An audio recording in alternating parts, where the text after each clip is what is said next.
ஆண்டவரும் இரட்சகருமான இயேசு கிறிஸ்துவின் ஈடு இணையற்ற நாமத்தில் அன்றன்றுள்ள அப்பம் வாசகர்களுக்கு எங்கள் அன்பின் வாழ்த்துக்கள். 2024 ஆண்டு டிசம்பர் மாதம் 25ஆம் தேதி புதன்கிழமைக்குரிய தின தியானம். இன்றைய தலைப்பு வார்த்தை மாம்சமானார். யோவான் 1:14 சொல்லுகிறது, அந்த வார்த்தை மாம்சமாகி நமக்குள்ளே வாசம் பண்ணினார்.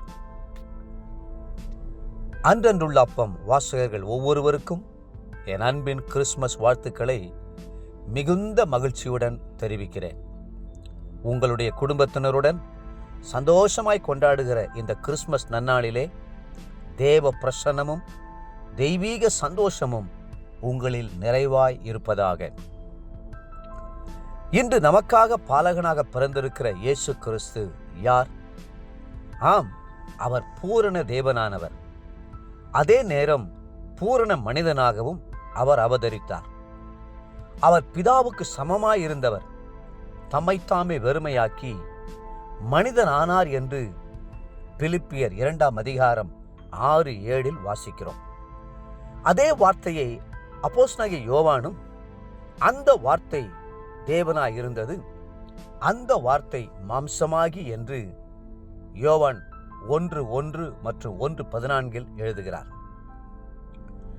இயேசு கிறிஸ்துவை குறித்து 2 சத்தியங்களை நாம் பூரணமாய் அறிந்து கொள்ள வேண்டும்.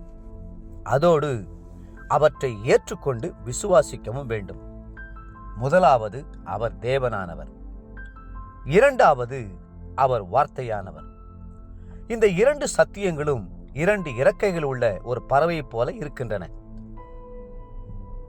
ஒரு சிலர் ஒரு இறக்கையை கண்ணுக்கு தெரியாமல் மறைத்து வைத்துக்கொண்டு மறு இறக்கையை மட்டும் பறக்க விடுகிறார்கள். அதாவது, இயேசு வெறும் மனிதனே என்றும், அவர் ஒரு நல்ல மனிதன் என்றும், தீர்க்கதரிசனம் உரைத்த மனிதன் என்றும், அற்புதம் செய்த மனிதன் என்றும் சொல்லி அவருடைய மனுஷிகத்தை மட்டுமே குறிப்பிட்டுவிட்டு தெய்வீகத்தை மறுதலித்து விடுகிறார்கள். மற்ற கூட்டத்தாரோ அவருடைய மனுஷிக தன்மை குறித்து பேசாமல், அவர் பெரிய தேவனானவர், ஆகவேதான் அவரால் பரிசுத்தமாய் வாழ முடிந்தது, ஆகவேதான் அவரால் அற்புதம் செய்ய முடிந்தது என்று சொல்லி அவருடைய தெய்வீக தன்மையை மட்டும் குறிப்பிட்டுவிட்டு மாம்சத்தில் வந்த தேவன் என்பதை உணர தவறிவிடுகிறார்கள். முதலாம் ஆதாமை கர்த்தர் சிருஷ்டிக்க நினைத்த போது நமது சாயலாகவும் நமது ரூபத்தின்படியேயும் மனுஷரை உண்டாக்குவோமாக என்று சொல்லி ஆதாமை உண்டாக்கினார். ஆதியாகமம் 1:26. ஆனால் 2ஆம் ஆதாமாகிய இயேசுவை பூமிக்கு அனுப்ப சித்தமான போது தேவ சாயலாகவும் தேவ ரூபத்தின்படியாகவும் மட்டுமல்லாமல் பூரண மனிதனாகவும் பூரண தெய்வமாகவுமே அனுப்ப சித்தமானார். முதலாம் ஆதாம் பாவத்தில் வீழ்ந்தான். 2வது ஆதாம் பாவத்தை ஜெயிக்கிற பாவ நிவாரண பலியாக தன்னையே ஒப்பு கொடுத்தார். முதலாம் ஆதாம் சாத்தானுக்கு அடிமையானான். ஆனால் 2ஆம் ஆதாமோ சாத்தானின் தலையை நசுக்கி அவன் மேல் நமக்கு ஜெயத்தை கொடுத்தார்.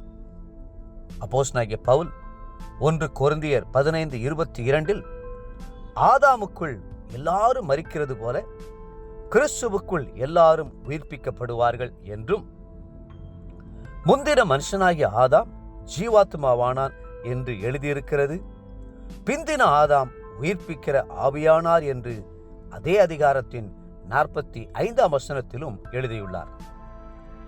தேவப்பிள்ளைகளே, கிறிஸ்து பூரண மனிதனாகவும் பூரண தெய்வமாகவும் பிறந்து நமக்கு எத்தனை பெரிய ஆசீர்வாதம்! நமக்காகவே அவர் மாம்சமானார். அவரே நம்முடைய முன்னோடி, முன்மாதிரி, அவரே நம் ஆண்டவர். இன்றைய நினைவிற்கு 1 பேதுரு 2:21, நீங்கள் தம்முடைய அடிச்சுவடுகளை தொடர்ந்து வரும்படி உங்களுக்கு மாதிரியை பின்வைத்து போனார். இன்றைய வேத வாசிப்பு காலை செப்பனியா 1, 2 மற்றும் 3ஆம் அதிகாரங்கள். மாலை வெளிப்படுத்தின விசேஷம் 16ஆம் அதிகாரம்.